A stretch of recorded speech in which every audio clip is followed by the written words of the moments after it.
সংরক্ষিত আসনের বদলে সরাসরি আসনে নির্বাচন করতে পারবে, যেখানে পুরুষের পাশাপাশি আমরা নারীরা একত্রভাবে কাজ করে আমরা আগামীর একটা নতুন বাংলাদেশ বিনির্মাণ করতে পারবো ইনশাআল্লাহ। শহীদ রাষ্ট্রপতি জিয়াউর রহমান নারীদের সর্বক্ষেত্রে বিস্তার লাভ করিয়েছিলেন, আমাদের সহযোগিতা করেছিলেন।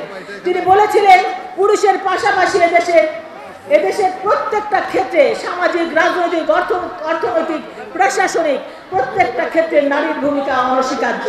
সেই জন্য তিনি ভেবেছিলেন যে পুরুষের পাশাপাশি নারীদেরকেও এগিয়ে আসতে হবে, যার জন্য আজকে আমরা প্রত্যেকটা ক্ষেত্রে কিন্তু নারীরা অংশগ্রহণ করতে পারছি।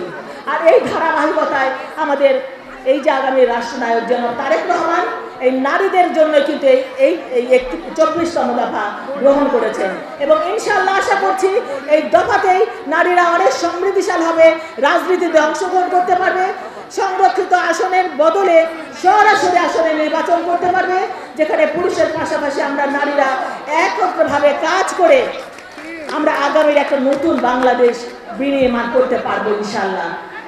তোমরা ভেদাভেদ ভুলে যাও, সবাইকে কাছে টেনে নেবে, কেউ কারো সঙ্গে হিংসা করবে না, প্রতিদ্বন্দ্বিতা থাকবে, সে প্রতিদ্বন্দ্বিতা সুন্দর সুন্দর প্রতিযোগিতা হয়, সেই প্রতিদ্বন্দ্বিতা যেন সুন্দর হয়, সফল হয়।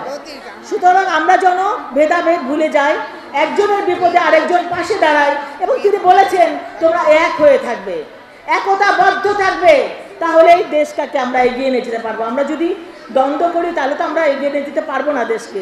সুতরাং আসুন আপনারা আমরা সকলে মিলে একতাবদ্ধ থাকি এবং শক্তিশালী থাকি, এবং আগামী একটা বাংলাদেশ বিনির্মাণের জন্য জাতীয়তাবাদী মহিলা দল জন্য আমরা এগিয়ে যেতে পারি। কারণ কবি নজরুল বলেছিলেন কিন্তু পৃথিবীতে কবু হয়নি জয়ী পুরুষের তরবারি, প্রেরণা দিয়েছে, শক্তি দিয়েছে বিজয়া লক্ষ্মী নারী।